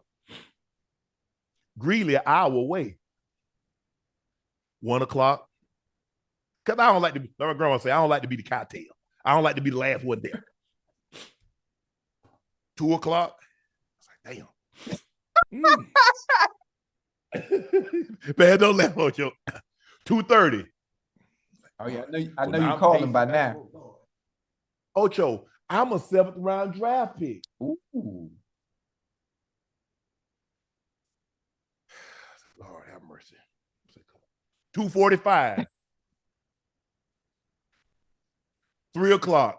I said, Lord, we ain't gonna make it. Lord, we ain't gonna make it, Lord. This ninja. What time you pulled up? Ocho. 3:15. We ain't gonna make it, Ocho. Ocho, you don't know. Ocho, you don't know how close I came to fault that dude. I started fighting, and just tell Cole we got into a fight. Yeah. Ocho, So I called my brother. It was like one of the last practices we had because we was gonna break camp later that week. I called my brother. Said, "Man, what's wrong? You sound down." I said, "Man, Spank, I was late." He said, "Why were you late?" I said, "I was riding with somebody." He said, when you get back, when y'all break camp?" I say, "I think Thursday." He say, "When y'all break camp after practice on Friday, you go get a vehicle and call me." So I went up there, tried to get a vehicle. They ran my credit.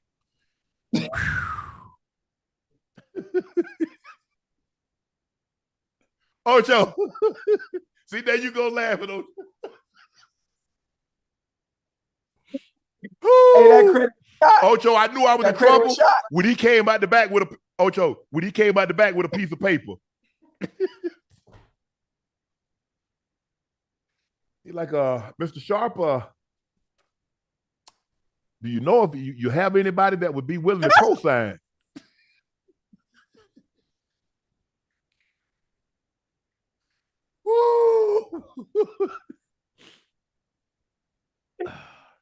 Hey, well, that's so real. Man, Ocho. That's so real. Man, I can't. Hey, I say, I called him. I say, Spank, man. He said, I can't get it. I said, why? Why you can't get it? I said, man, say my credit. Ocho, I ain't gonna tell you a lie. Ocho, I think my credit might have been 500.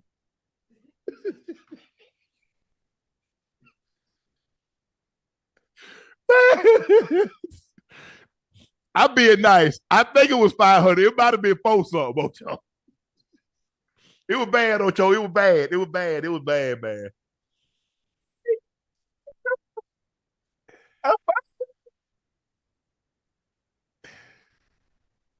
It was bad. I think I had 400. I think I had about four something.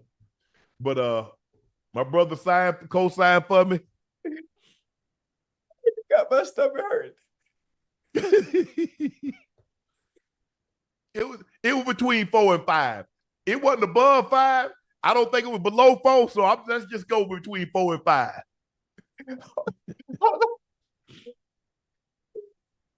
But my first car, my brother,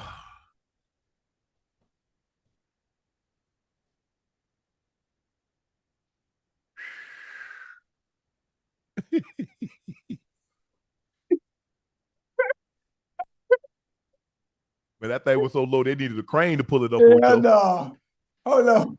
Man. Hey, a 500 though? Why you can't get shit with that? Nah, Ocho, I'm saying it between 4 and 5. I mean, I knew so, Ocho. I said, well, man, I told him the car that I want, Ocho. They done pulled it around. I was walking on the lot, Ocho. You know, I'm walking. I got my hands in my pocket. You know, Ocho, I'm about to get me a new car. Hey, hold on. A 4 or 5? In between 4 and 5. Ocho, you know. Ocho, you know, I'm walking on the lot, got my hands in my pocket. Yeah, I like that one. Yeah.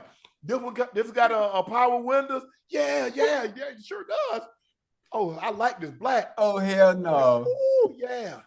I said, sir, I like this one right here. Let's go get the paperwork done on that one.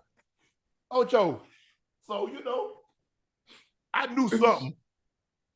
Ocho, that joke took a long. I said, well, damn. Ocho, he back there about 20, 30 minutes. I guess he trying to massage the numbers so he can get me the car. He done been back there. He said, ain't no way I can get this one. Man, that Joe came back there with that piece of paper. He said, Mr. Sharpe, is there anybody that you know that would be willing to co-sign? Ocho, I ain't really know what I ain't no code. Ain't nobody. I like, what that mean? I say, sir, excuse me. Hell no. You know that if you were to default, they would be responsible for it. Man, I called my brother. I said, bro. He's like, what happened? I said, man. So, and from that point on, Ocho, I paid it off, got my credit. Now all three of them now, they're over 8. I feel good about myself. But it was a process. And so that's why, hey, don't worry about it. I got it. Hey, listen. You not finna mess up my credit. So kick that. Don't worry about it. I got it. Because I already know y'all gonna pull some funny stuff, and then y'all gonna cause us to fall out. We're gonna fall out. So I just go ahead and put it on. Hey, I got it. Hey, take it out of my account. Boom, boom, boom. We ain't got to worry about it because I ain't gonna have my kids mess up my credit now. I don't work too hard to get it. Man, Ocho, you laughing at your boy, man. I'm laughing because I resonate with you. I'm laughing because my credit was bad too. Listen, at one point my credit was bad. Hell, man, Sister Soldier over here had to help me get mine back up to about 750. Close to, I ain't at no 8 yet. But she had to come in and swoop and save the day, boy. I had no structure and discipline. I have structure and discipline when it comes to doing certain things. Saving money, not spending money. But when it comes to credit and playing that game, but the credit game is all about you gotta pay. You gotta pay on time. You gotta pay on time, and it's all about discipline. Like you got to be. I'm talking about you got to be on it, consistently on it, man. Yeah, because people don't realize, Ocho, The thing is, everybody paying cash doesn't help your credit. They need to see you pay on something for an extended period of time. Man, well, you got my goddamn jaw hurt. God. Man, look here, man. Or you'd have had to put so much money down. Hey, if you don't get no cosigner, you're going to have to put so much money down on it. Yes. Oh, man, that was good. That was good. No, that. Man, I say, man, please. Bro, I ain't got it like that, bro. But I worked on it and got it. And now. And listen, it takes time. Credit card, talk about pay. It's a tedious process to even get in the good graciousness of having a credit. But that takes time, man. It does. It absolutely does. And Ocho, I'm trying to figure out how people owe like $10,000, $15,000 on a credit card and send $50. What the hell you remember? Man, your kids gonna be paying off that debt. $50. Man. Oh. Hell nah. Man, look here. I know when you got, man, I remember my grandfather got my grandmother to sign. My grandfather was a farmer. And I'll never forget. My grandmother co-signed on to get some fertilizer, some feed. It wasn't fertilizer, it was feed for the animals. Man, my grandfather died. The bill was like, I think he owed Ocho like $2,000, $2,500. Do you know my grandfather died in 1977? Do you know it took my grandma almost 15 years? Because on $2,000, she paying $50 a month. And it's interest. Right. Sometimes she can only pay 25. Right. You'll never catch up. Man. You'll never catch up. Because you got to realize my grandmother was only making $197 every 2 weeks. Damn. So you got phone bill, you got light bill, you got gas bill. Because back then, I don't know if anybody from the South, I don't know if they had it in the North. They used to have those big propane tanks sitting on top. So the gas company would come fill it up with propane and they ran the line through the house, and that's how you cook. So I don't know. I mean, in the South, I don't know if they don't have it anymore, but we had like a 200-gallon big propane tank. So that bill coming once a month. The phone bill coming once a month. Because remember, I told you my grandmother wouldn't accept a collect call from me because she told the operator, I said, collect call from Shannon to Barry Porter.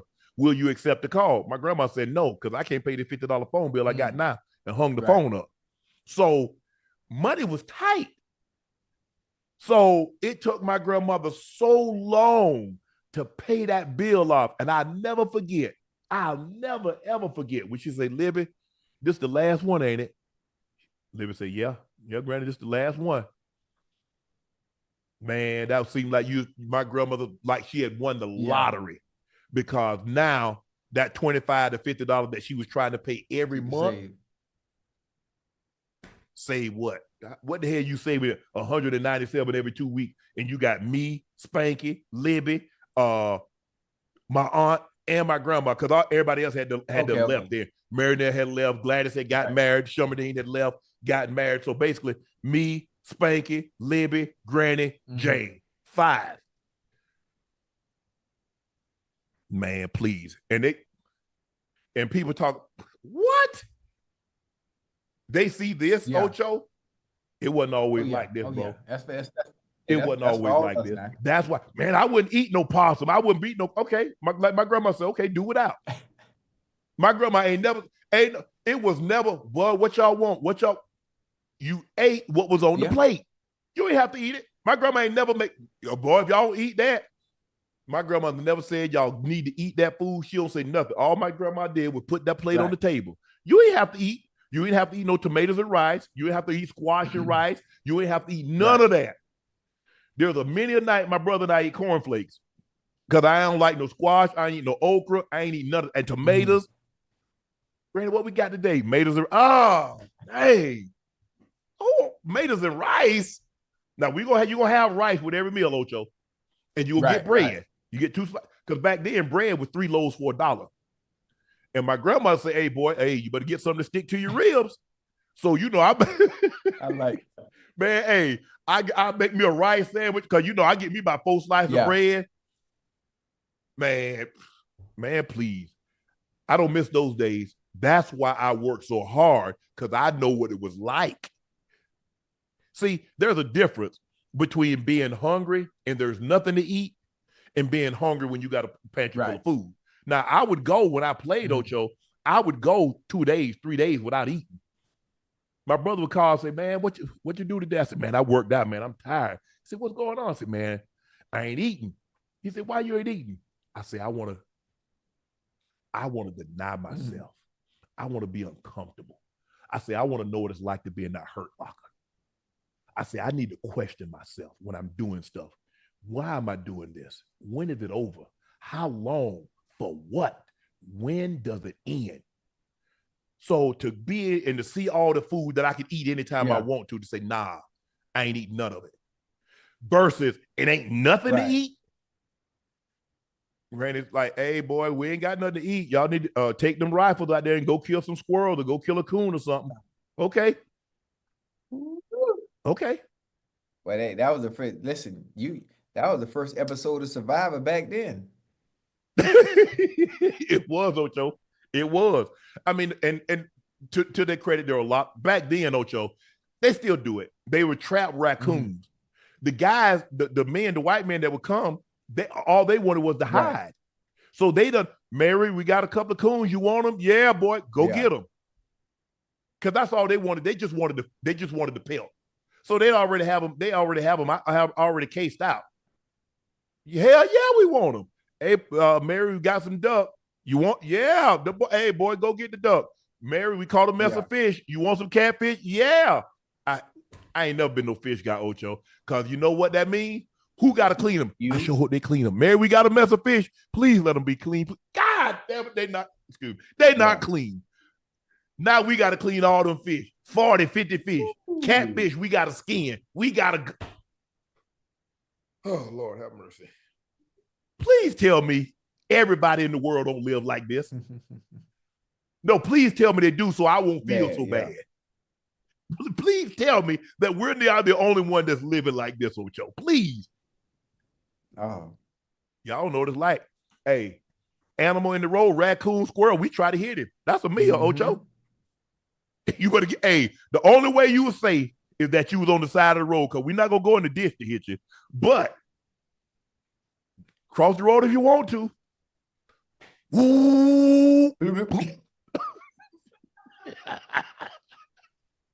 Got him. Yeah. No. Yeah.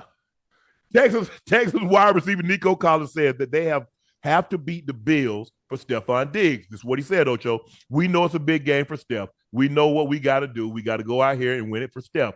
I'm happy for my dog. I'm happy that he's a part of the Texans, but know this game means a lot to him. I feel like it's only right for us to go out there, have fun, get the win for him. Ocho, did you play the Bengals when you went to New England? Nope. No, I didn't. I'm excited. I like what Nico's saying. It's gonna be a good game. It's gonna be a good game. But the Baltimore Ravens gave you the blueprint. The Baltimore Ravens gave you the blueprint. But they can't run the ball like that, Ocho. I mean, Joe Mixon still out, or Joe back? Yeah, he probably gonna be out. Cam Akers, is the guy, and that's not CJ. CJ is not Lamar. He ain't running like Lamar. I know. Listen, it's a different game, but I think the Bills gonna pull it off. I think. Oh, you taking the Bills over Texans? No, I'm sorry. I think the Texans gonna pull it off. My bad. Oh, okay. That's what I thought. Okay. It's too much firepower over there, huh? They got a lot of firepower now, and the Bills got some nice pieces now offensively, but I think Josh Allen has to do too much as a quarterback. He has to do too much. They rely on him too much to be the savior for that offense. They need to get goddamn Keon Coleman going. They need to get him going. Yeah. They're not even trying, huh? Yeah. I think Shakir out this game too, right? Is he? I thought he was hurt. Is Shakir out this game? I could have swore I saw something. He might have been on the injury report, but he might be playing. But it's just I don't know, man. They have too much on Josh's plate, and he just doesn't have a. He's out. He's out, Ocho. You're right. He's out. I knew I wasn't tripping. The Dolphins wide receiver, Odell Beckham Yeah. Jr., was activated from physically unable to the PUP list, physically unable to perform list, and he's expected to play Sunday against the New England Patriots. Odell spent the first 4 weeks of the season on the PUP list and underwent a procedure on his knee this offseason. He signed with the team in May, but practiced for the first time this week. He was unable to practice for the full 3 consecutive days he was able to practice 3 consecutive days without any setback. Odell returns, provides much needed reinforcement for the wide receiver room. Tyreek, Jalen Waddle, each have cleared 200-yard receiver yard this season, but no other Dolphins receiver has more than 30 yards through 4 games. I like it. I like the addition. I mean, you said he's not the same OBJ that he once was, which obviously probably is so, but I think he still can be efficient in this offense with some of the things, some of the things that they can do schematically. Mike Daniels is a genius when it comes to what they do offensively. And, Odell, on crossers and intermediate and short routes, I think he's going to eat. He's going to eat.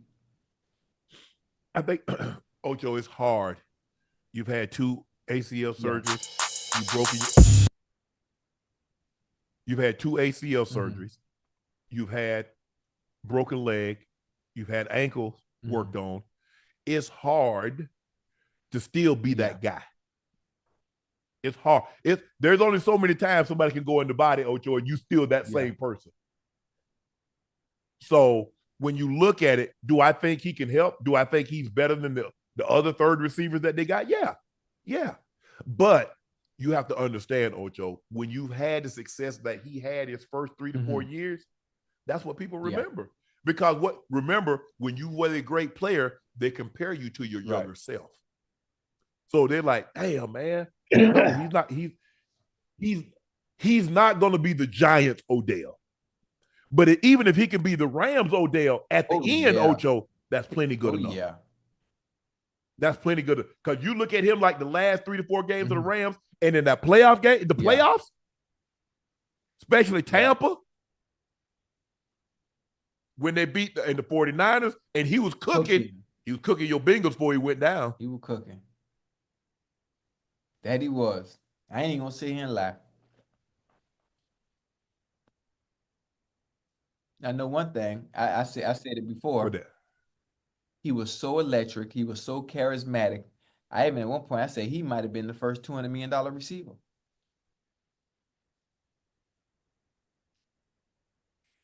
What receivers make? I mean, I'm just saying. He probably been the first 20. You know what I'm trying to say. First 20. First 20. Yeah. Because, back then there wasn't no $20 million receiver. Yeah. And, for whatever reason, but he needed to stay in New York in order for that to happen. Exactly. Because he was Madison Avenue. He had the endorsements. He like you said, he was charismatic. He was so engaging. Polarizing, yeah. So polarizing. Kind of went to Cleveland. It didn't work out between him and Baker. They're losing, ACL, even his last year. What, did he break his leg? He break his ankle? Yeah. I think he broke his ankle. Did he break his ankle his last year in New York? I'm not sure.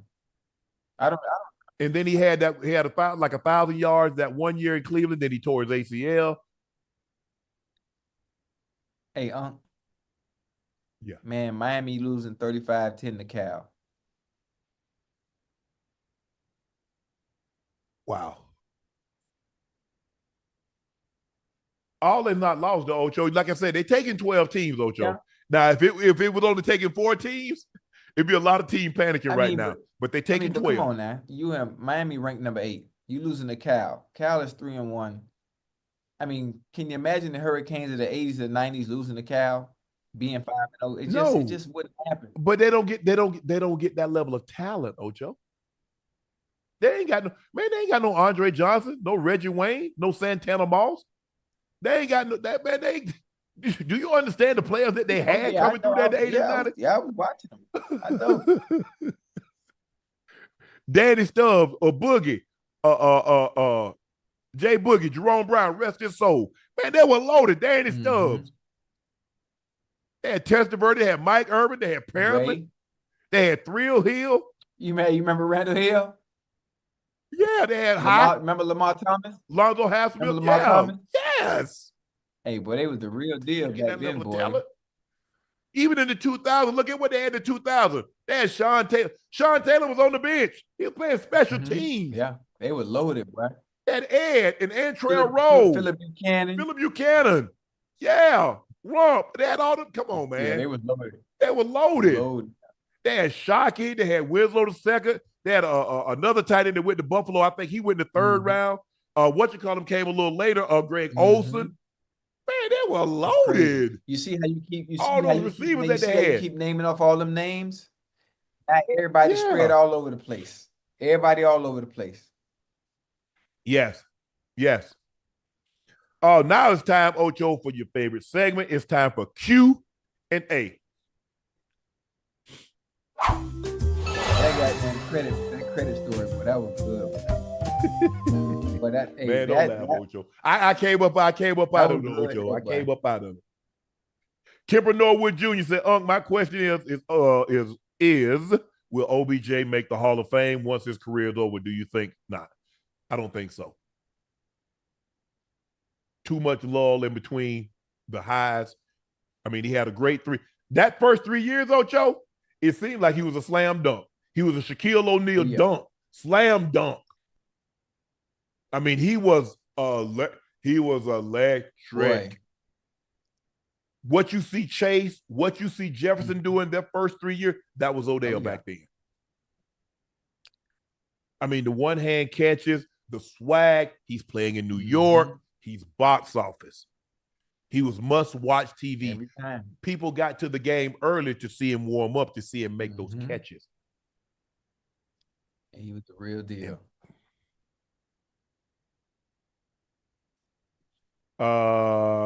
Dixon Mayez, Unc grew up like good time, but in the deep south. Yes. I mean, yes, spam I made. Vienna sausages, bologna, ate all that.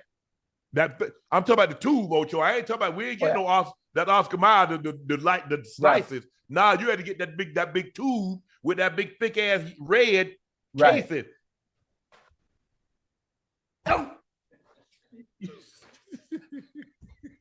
Hey, fry that thing up. Hey, you got to put the hole because you know that bubble gonna come up there, Ocho. Stick that fork in there and make that bubble, pop that bubble. Fry that thing, put that thing some light bread. That was back then, Ocho. I was eating mayonnaise. I don't eat no mayonnaise now. You eat mayonnaise. I can tell you, man. I can tell you eat mayonnaise. Back then, syrup sandwiches. I warm the syrup and dip the syrup, dip the bread in I get Wonder Bread. You got Wonder Bread? Man, you can't feel no damn Wonder Bread. That shit was high. Didn't I just tell you the bread was 3 loaves for $1? Sunbeam. Okay. That Wonder Bread is like it's real soft and buttery like. Yeah, you know it was. But if you bought a loaf of that, guess what you're gonna be wondering? When you gonna get some more bread? Because that'll be it. Man, you couldn't buy no bread for no that bread was like $1.19 for one loaf. Man, party wasn't gonna happen. Didn't I just tell you bread was 3 loaves for $1? And you think Granny gonna let us splurge, let us waste one loaf of bread for $1.19, and we can get 3 loaves for right. Man, please. Yeah, I wonder when you gonna get some more bread. Because that's what you'd have been wondering. Yeah, it was nice, the nice packaging. Captain John Durst, you know Captain John Durst coming that brown wrapping. You ever seen Captain John Durst? I know y'all know in the chat. Y'all know what I'm talking about. Wheat bread? There's wheat bread, but it's not. It's like you said, buttery. Yeah. You don't like wheat bread? Nah. I ain't know what kind of bread. We called it white bread or lightning bread. I told you the story, Ocho. Yeah. I asked the lady. I say, I was in Colorado. I said, man, where's the light bread? She said, excuse me, sir. I said, light bread. You mean white bread? Nah, lightning bread. She's like, sir, this is the only bread that we have. I say, well, this is what I was talking about. I don't know what the hell you thought I was saying. This light bread. Ocho, you know, I done got mad now because she's looking at me like I don't know what I'm talking about. But in the South, we called it lightning bread. Ain't nobody calling it no white bread. I didn't know what the hell no white bread was. Light bread. I know I ain't the only one. Y'all try to make it seem like I'm the only one that called it light bread. I know y'all parents and grandparents called it light bread too. Master Tainment said, I'll never forget that I couldn't get a loan because my address was weird and I couldn't be directly linked to my bank account. Even though I have a 780 credit score, I was so mad. Never again. That's a good credit score. Man, I'm telling you, boy, that credit, boy. It's serious. I don't think people understand how important credit is, because anytime, listen, just the hypotheticals they always do on Twitter. Anytime I see people say a certain amount of money or credit, people always pick the money. They always pick the money. Because they'll make you put all that cash down to get it. They always pick the money. And see, I can go get damn near anything with no money, with no money credit, down. yeah. With good credit, yes. Absolutely. I don't think people understand that. Maybe they just have a fascination with just having money and instead not knowing you can damn near get anything if your credit is on point. I think that's why it's so difficult, and they require you to have a certain level of discipline consistently, showing that you willingly able and can pay things on time. Yeah, but you know what I hate, Ocho? When they send you, like, this is not a bill. Yeah, it is. You send it to me. Yeah, it is a bill. I'm going to have to pay it. I can pay it now, or I can pay it at the end. One or the other. But either way, I got to pay it. That's a bill. Hey, when that Verizon bill hit, your Verizon bill will be due in 2 weeks. Shall I pay that thing? You pay it right then and there. I pay it right then. Hey, thank you. Because as soon as it show up on my thing, I hit Shelly, hey, Verizon due. Get it out of there. Thank you for your payment. Hey, nope. Ain't nothing. It ain't nothing. I ain't got no bill. I'm talking about not even 3 days, not even 3 days old. The minute it hit, it's gone. I ain't never been in that situation again, Ocho. That's a bad situation to be in. It is. Ron DeVos said, thank you. Thanks for the show. I look forward to you two, forward to the show every night. I've been in a S-hole, for lack of a better word, but your word, sunshine follows rain, has always stuck with me. I'm still pushing through because Unc and Ocho. Bro, appreciate it. And that's it. You know, you're not going to always be down, and people that are up, not always going to be up. You just got, no matter your situation, up, down, topsy-turvy, you must remain this. Even keel. Don't let your circumstances dictate your emotions and your behavior. And I know sometimes that can be hard, because when you're in a situation where things are going bad, it's easy for you to get down. And when things are going good, it's easy for you. But you're never as good as your best. You're never as bad as your worst. You're somewhere in the middle. So find that ground and ride it out, bro. But we really appreciate your support. Thank you. It's always good when people, Ocho, they call in, or they come in the chat and it says, you know, listening to you and I and advice that they've heard us talk about. Yeah, that means a lot to us. So we really appreciate that, because we want to be entertaining. I absolutely, that's a part of it. But we want to be informative. We want to be educational, and we want to inspire, give people hope, let them know that sunshine does follow rain, and it's never as bad as you think it is, and it's never as good as you think it is. But Ron, appreciate it. Thanks for chiming in. Thanks for reaching out to us, boy. Cedric Phillips said, year of upset, Colorado Buffs champs. Oh, that would be nice. That'd be a good one. Oh, it's gonna be some more. It just happened to be that upset Saturday was this week. Oh, it's some more coming now. Oh, they're coming. You think Texas got a chance of losing? Yeah, they play Oklahoma. I don't think they play Alabama. They got Georgia. I think Texas doesn't. Georgia on Texas schedule. Hey, listen, with the way Georgia playing, I don't think Georgia win that game. But I think it's in Texas too. I don't think Georgia played Texas since. Yeah. Yeah, see, they play Oklahoma next week. Then they host Georgia. I don't think Georgia and Texas have played since 1984. Oh, it's been a minute. I think they played in the Cotton Bowl. Mm.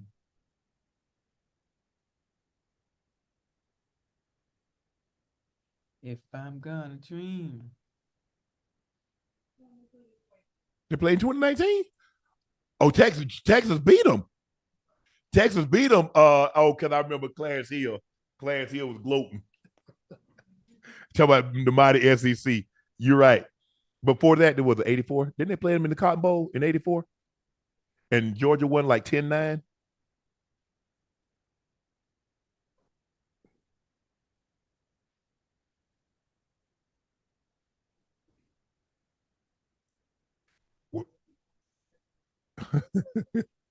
Yeah, okay. Aaron Owen says, "What's up, Unc Ocho? Would you guys wear a guardian cap if it was legal to do during your Hell career?" nah. Probably not. Absolutely not.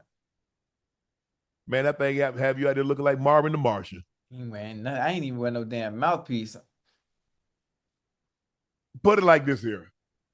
If I had a situation similar to Oh, Tua, I would. yeah. Now, yeah. Something like that, absolutely. Oh, yeah. Like, any precautions that the doctor tells me I need to take or that can help me prevent further injury, I'm doing it. Oh, what was the dude? Kelso. He used to have a big helmet in Buffalo. And Don BB too. That was Kelso. He had the little cap on the top of it. They wouldn't call a guardian cap because he had concussion. I think it was Kelso. I can't remember his first name though. He was number 38. But sometimes he would get hit and it would come off. But it was like huge, Ocho. I mean, he had like Marvin the Martian. Yeah, I know you talk about. Mark Kelso? Yeah. I could have swore Don BB had that too. Kevin Book, in all seriousness, can we get a petition to Sterling Sharpe and Chad Twinkle Chose Johnson to be placed in the Hall of Fame? If you polled NFL players and coaches, the past and present, 99% would vote yes. I think my brother made it one step past the senior. I think he made it on the senior. I think he passed another step. So I'm praying, I'm hoping. Obviously, that would be great if Ocho and my brother got in. But I don't even know. I don't really know who's on the ballot this year. Have they already announced it? I got me a jacket already. You done lost it. I'm gonna find it, man. All these people in the chat. Ain't nobody knowing my damn jacket at, man. Golly. Somebody got my jacket out there. What? Yeah, that's Captain John Durst. That's it. What happened? Somebody sent that to you or you looked it up? Yeah, that Captain John Durst. That's what my sister eat now. Sheldon Pope said, Ocho, did you ever have a relationship with Uncle Luke or any of the Miami rappers or entertainers? Everybody. You know, all them boys, man. We all close. We all close. Obviously, first name basis. If I could pick up the phone and you know, text. We everybody is somewhat close knit. You know, myself, Ross, Uncle Luke, Trick, Trina, JT. I think JT Money out there in Atlanta now, but we all close, man. We all close. Now we don't run in the same circles, but when we cross paths, you know, it's always love, always. It's all love. Lance Blocker said, if you want to squeeze a workout in while you're in town, you're more than welcome to come to use Block Fitness in Nashville. It would be an honor to have you there. I don't know how much time we want. I don't know how much time we're going to have. Jordan, we ain't got no time. Jordan like, oh. Because that Jordan know he be hunting. Hey, you need me for anything? He gone. He leave me and ass. Straight to the gym. But that's how I was when I trained. I used to go like that also. Justin Cartinas. Yo, Unc Ocho, do you have any memories of playing in Cowboys' old stadium, especially on the AstroTurf? Yes. We played there in, when did we play the Cowboys there? We played them in 95. The last year they won the Super Bowl. That was a terrible stadium. I don't like field turf either. I want grass. Give me natural grass. Yeah, I've never had a problem. Natural I never grass. had a problem on either one. My last time playing the Cowboy Stadium, I don't even know if it was a real stadium. What year was when I think Pac-Man was there and T.O. was on the team. Tony Romo was the quarterback. I'm not sure what year that was. Probably been 8, 9. Yep, that was the last time. That's the old stadium? Is that considered the old stadium? Nah, that might have been. Yeah, it might have been. Hold on, T.O. was there. T.O. played like 7 with the year they lost to the Giants, so that was 7. So it might have been 7 or 8. Because how long T.O. played? What, 3 years in Dallas? I'm not sure. It might have been 7, 8 or 9. Ocho. Okay. Because remember, they went to the Super. Hold on. He played with the Eagles. That was 04 when the Eagles played the New England in the Super Bowl in Jacksonville. He played there another year, so 5. So about 6, 7, 8 with T.O. I think when T.O. was in Dallas. I'm not sure with Pac-Man. Pac-Man might have been 9, 10. No, okay. Did Pac-Man and T.O. overlap in Dallas? Yeah, they was there because I saw some of the one-on-ones. What year was T.O. in Dallas?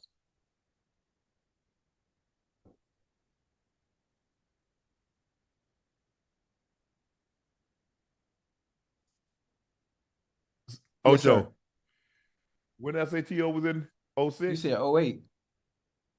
06 to 08. Nah, remember the Super Bowl 04. He played another year because remember he was doing the sit-ups in the driveway, he got in trouble in Philly, which was 05. The next year he was in Dallas. What year was that? Remember in 2007, Dallas had the best record, and the Giants go in there and beat them. That might have been the first. Hold up, was that the first year of Jerry's World? 09? Eli beat him in that too. Eli was the first one to beat him in there too, didn't he? Because he signed the wall. Yeah. So yeah, I don't know. Yeah, T.O. was 6, 7, and 8. Okay. And then I think 9, he went to Buffalo for a year. And then he came to y'all in 10.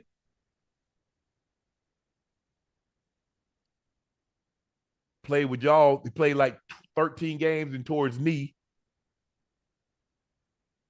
And then he went to Seattle. That's right. Yeah. He wore number 10 in Seattle. I remember that. Mm-hmm. Yeah, but there was a dive.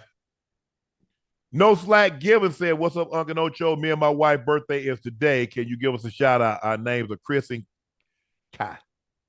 Happy birthday. Chris and Key. Hold on. Y'all got the same birthday? That ain't no fun. Y'all just exchanging gifts on the same day. Nah, I want my own day. Chris and I'm gonna say Kai, K-I. Happy birthday. Congratulations, man. That's great. I'm happy for you guys. Hopefully, it's your wedding anniversary and birthday. So y'all have to spend a lot of money gift giving, exchanging gifts. Birthday. Happy birthday, anniversary, all, but that's how you do it. Roll it all up in one. Don't you know what I'm saying, Ocho? Hey, that's your birthday gift and your anniversary gift. No, it ain't. Yeah, it is. So, bro, that's one thing, Ocho. He can't ever forget anniversary or birthday because they the same day. What's this for? Anniversary. It's your anniversary and your birthday gift, all rolled up into one. But congratulations, bro. Happy birthday, happy anniversary. Enjoy Chris and Key. Kai, excuse me. Hope you enjoyed it. Hope y'all had a nice dinner, exchanged some nice gifts. But you're married, you're having a great time, you're living life, enjoying life. Congratulations. What we got? Ocho, check this out. The NFL says it's not involved in deciding when Tua returns from the concussion. Tua is seeing top experts across the United States as he attempts to return from the concussion he suffered September 12th, according to the NFL chief medical officer. On a conference call with reporters, Dr. Alan Seals said Friday that the league was not involved in Tua's return. Seals says the league's primary goal, along with the NFL's Players Association, is making sure the concussion protocol the two entities jointly enforce is being followed by the team. Nah, NFL said, y'all not finna sue us. Hell nah, we don't want no part of that. That's between Tua and the Dolphins. Listen, that's what that he'll is, be Ocho. back week 8. I told you that. I guarantee you, he'll be back week 8. NFL said, nah, we don't want no part of that. We don't want nothing. So whatever y'all decide, you have our blessings one way or the other. But nah, we're not touching that one, Ocho. We're not touching that one. Are you surprised that the NFL is taking this stance? Yeah, most definitely. Oh, but they are washing their hands, like my grandma used to tell me. So you're not surprised? Oh, not surprised. Hell nah. After that settlement, they already had to pay out. Yeah, absolutely not. But we don't want nothing to do with that. That's between you and Mr. Ross. Yeah, exactly. Because you know, a big entity like that, they get looped into it, Ocho. Oh yeah. And they said, nah, we don't want no part of it.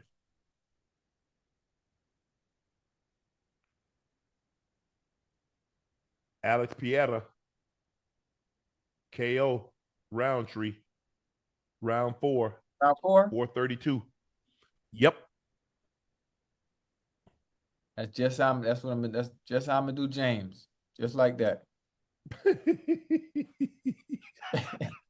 Oh, you go KO Debo? Okay, just like that. I don't know, Ocho. Oh, I know. I think your best bet is to run and tire him out. I ain't You got the leg kick? Yeah. Well, you ain't never seen me kick a ball? What you think I'm gonna do to his leg? That's a little different, I ain't Ocho. no different. There ain't number power. Ain't number power behind that. Shoot, I might snap your goddamn leg in half.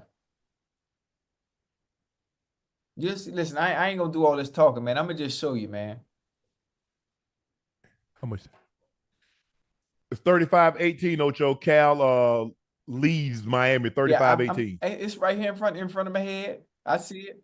I'm using my peripheral. There's a chance. I'm using my peripheral. So you only 3 scores down, Ocho. You only 3 scores down. Only?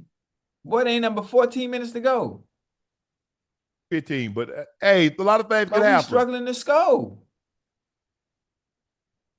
But y'all done held them. It was 35-10, so now it's 35-18. So y'all done stopped them a couple times.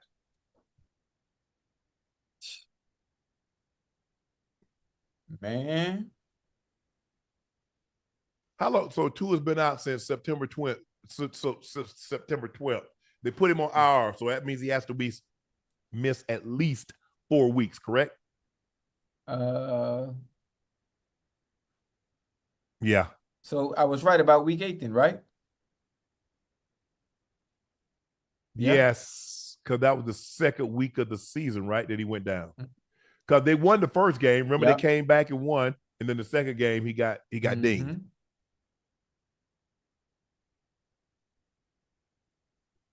Yeah. I don't envy him to be in that position. I mean, it's a lot easier for us to say because we sit here, you and I haven't played a number of years and been able to leave on our own terms. But when you work so hard for something and not to be able to go out on your own terms, it's tough. It's tough. Yeah, very.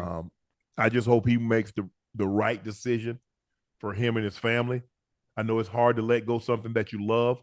You know, people fight for things that they love, Ocho. Whether it's, it's money, it's a relationship, it's family, sports. Hey, you don't want to let go because you love it, because you know what you've invested in it. This is a lifetime. He dreamed ever since he was a kid about playing in the National Football League. We all want to retire. We all want to be doctors and lawyers, Ocho. We retire when we're ready to. We go on our terms. Pro sports is not always like that, man. It's not always like that. I just wish him the best in the decision that he makes.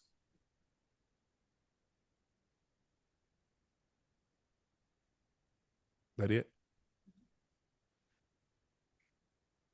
Thank you guys for joining us on Upset Saturday for Nightcap. I am your favorite Unc, Shannon Sharpe. He's your favorite number 85, Liberty City's own Cincinnati Bengal Ring of Fame honoree, the Pro Bowler, the All-Pro, the legendary Chad Ochocinco Johnson. Just call him Ocho. Please make sure y'all hit that like button. Please make sure you hit that subscribe button. And guys, go subscribe to the Nightcap podcast feed wherever you get your podcast from. Every subscriber counts. Thank you guys for counting because of you, we've been able to enjoy a level of success, and we greatly appreciate that. Make sure you check out Shea by Laportier. We do have it in stock. By the end of the year, we hope we'll be in 14 to 16 states.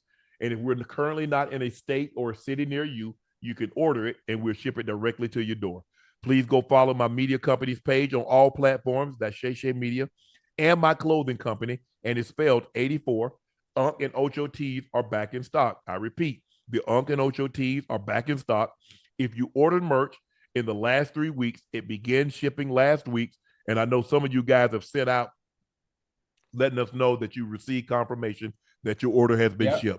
So we thank you. Email today. Man, there you go. Ocho, don't wear that shirt on air. No. No. I'm gonna wear my shirt. I'm gonna wear that's my Michelle. I'm gonna wear that to the K-State Colorado game. Oh, Lord have mercy. Please go vote for the Signal Awards. Nightcap is nominated Best Live Podcast Recording. We have a narrow lead over New Heights, the Kelsey brothers, 41-38. And we're the best co-host team. We're currently in 4th place. But we're going to catch whoever's in 1st through 3rd. We're going to walk y'all down because we got support. We coming. Voting is open through October 17th. Similar, the Webby Awards, you have to create an account and verify your email. Ash tested it, and it would not count her vote until she verified her email. So you have to create an account and verify your email. Club Shay Shay is also nominated for Popular Culture and Variety Show, Best Athlete Shaping Culture Show, and Best Individual Episode, Best Guest, Cat Williams. Thank you guys for your support. Thank you guys for voting and helping Club Shay Shay and Nightcap get to where we've gotten to. Arkansas pulls off.